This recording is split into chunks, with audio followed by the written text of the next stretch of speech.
10. The Possessor of Truth. Chalcedon Position Paper number 81, December 1986. The history of the Christian Church is a very remarkable one.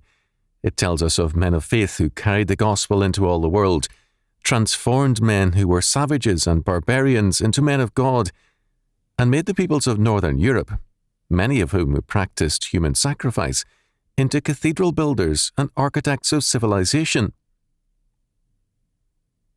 Despite the attacks of its enemies, the achievements of the Church are obvious and clear. This does not mean that the Church has not been guilty of great wrongs, nor that all criticism is an error.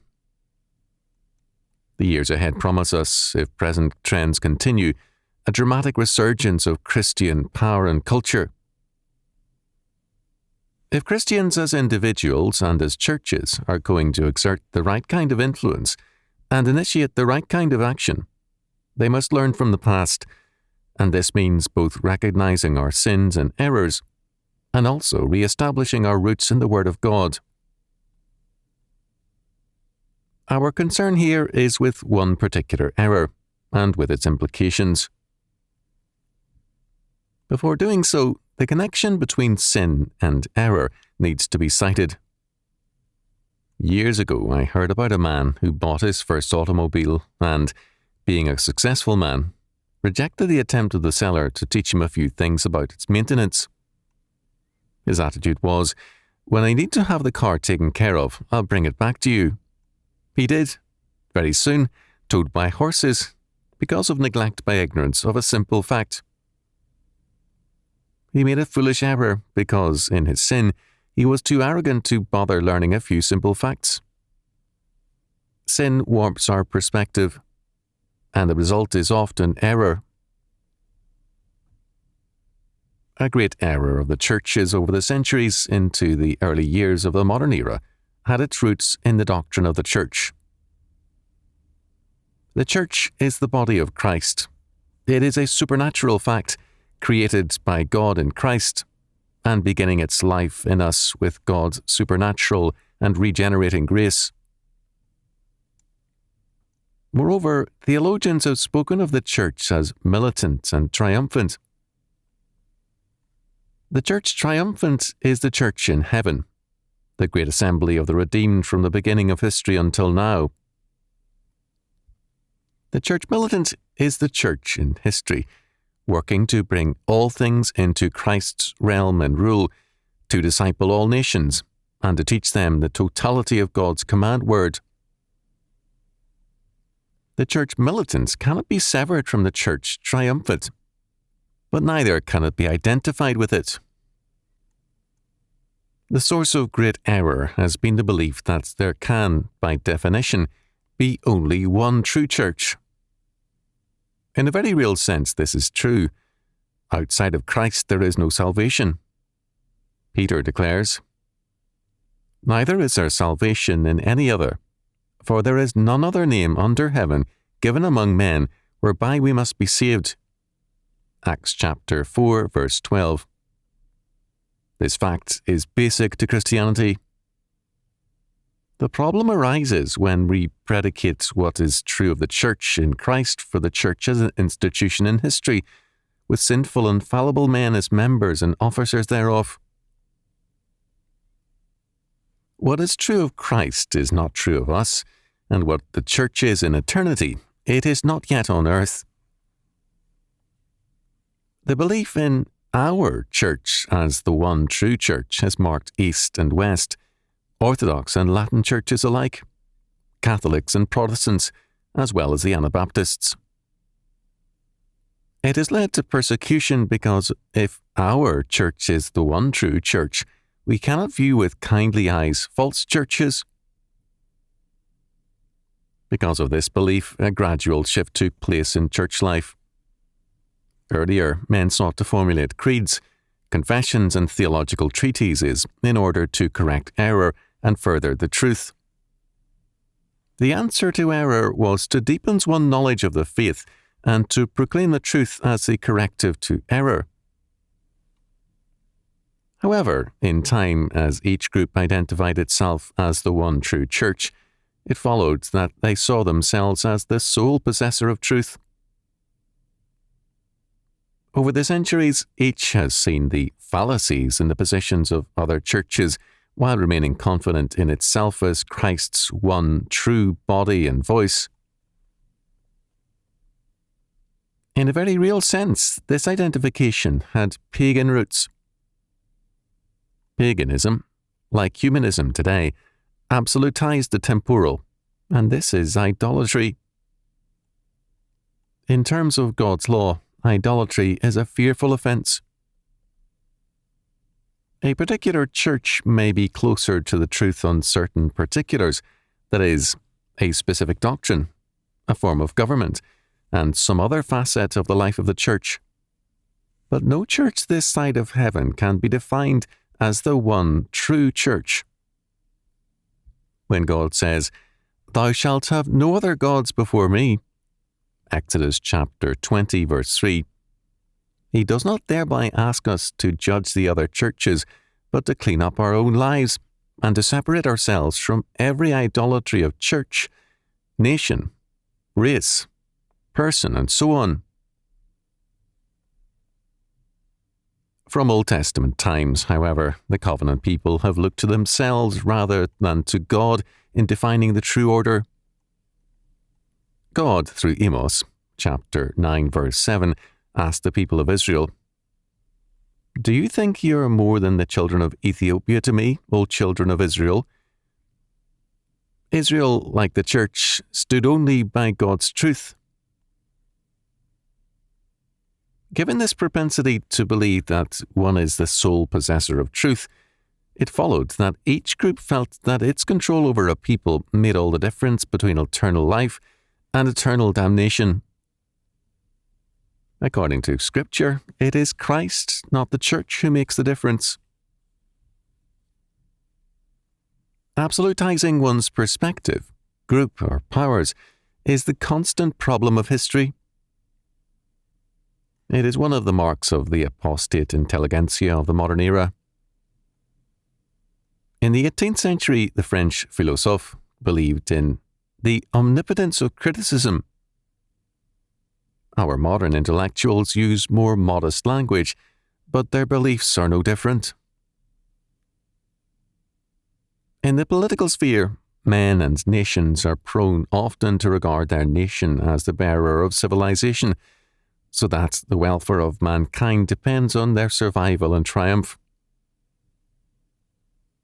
The Lord God did very well when the modern nations did not exist, and He will do better when they are gone. Our Lord tells us, "I am the way, the truth, and the life. No man cometh unto the Father but by me." John chapter 14, verse 6. He did not say, "The church is the truth, and no man can go to the Father apart from the church." When a church falls into idolatry and sees itself as the possessor of the truth, it shifts its ministry from the lordship of Christ to the lordship of the pastors, elders, bishops, deacons, or whatever its authorities may be. Such an idolatrous church then makes central to its dealings with its members not departures from Scripture, but disagreements with the idle and oppressive pontificating of the church's little Caesars. St. Paul, though inspired of God and personally called to the apostleship by the revelation of Jesus Christ, still wrote humbly, "Not as though I had already attained, either were already perfect, but I follow after, if that I may apprehend that for which also I am apprehended of Christ." Philippians chapter 3, verse 12. It is not we who are the truth of God, either as individuals or as churches. The triune God can never be contained and limited to an institution, however great. Solomon dealt with this issue at the dedication of the temple. The temple had what no church has ever had, the tabernacling presence of God in the Holy of Holies. But Solomon said, "But will God indeed dwell on the earth? Behold, the heaven and the heaven of heavens cannot contain thee. How much less this house that I have builded?" 1 Kings chapter 8, verse 27. If the temple could not be viewed as the sole possessor of God and His truth, how can any church make such a claim? The church becomes great by serving Christ, not by exalting itself. To scale down the claims of the church is not to scale down the truth of God, His absolute claiminess, and the exclusive truth of His revelation. Rather, it is to recognize the servant role of churches and peoples. We need to recognize that the more naturalistic and humanistic men and institutions are, the more they see themselves as the voice of truth. Having denied a truth over them, their only truth is, after Hegel, what is incarnated in history as the state and its elite rulers. The less biblical we are, the more idolatrous we become. It should not surprise us that Marxism is radically idolatrous. Absolutizing the temporal is always idolatry, wherever it appears. Foolish churchmen have often seen themselves as the truth, and also as the wrath of God. This is idolatry, and God will judge such men. Not the church, nor men, but Jesus Christ is the truth of God, and He alone is our Redeemer. The Death Wish of Modern Man, December 1986. At our staff breakfast recently, John Saunders commented on the fact that modern humanistic man has a death wish and is suicidal. The humanists are thus destroying themselves.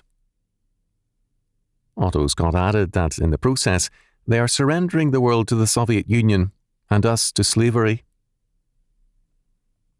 Proverbs chapter 8 verse 36 declares, "But he that sinneth against me wrongeth his own soul. All they that hate me love death." To understand our times, we must understand the importance of this verse. Life apart from the Lord is suicidal. It is a rejection of the conditions of life. Since all things were made by Him, and without Him was not anything made that was made, John chapter 1 verse 3, all conditions of life are God created. God's law is a condition of life. It is useless to look to solutions which neglect this fact. A suicidal people will vote for death, not for solutions which lead to life. This does not mean that voting is not very important, but it does mean that the heart of the matter is that people who vote, act, and live suicidally have a very serious religious problem. For whoso findeth me, findeth life. Proverbs chapter 8, verse 35. We have today an international drug problem. We have abortion, homosexuality, alcoholism, a high suicide rate, and more. We have a declining birth rate, and evidence of a loss of faith in a good future, and we have a zero expectations generation. We have occultism, Satanism, and destructive forms of music. With all these things, to expect hope in anything else than a return to a radical faithfulness to God is illusory. Man cannot live by bread alone, only by the every word that proceeds from the mouth of God. Matthew chapter 4, verse 4. The redeemed in Christ will hear and obey.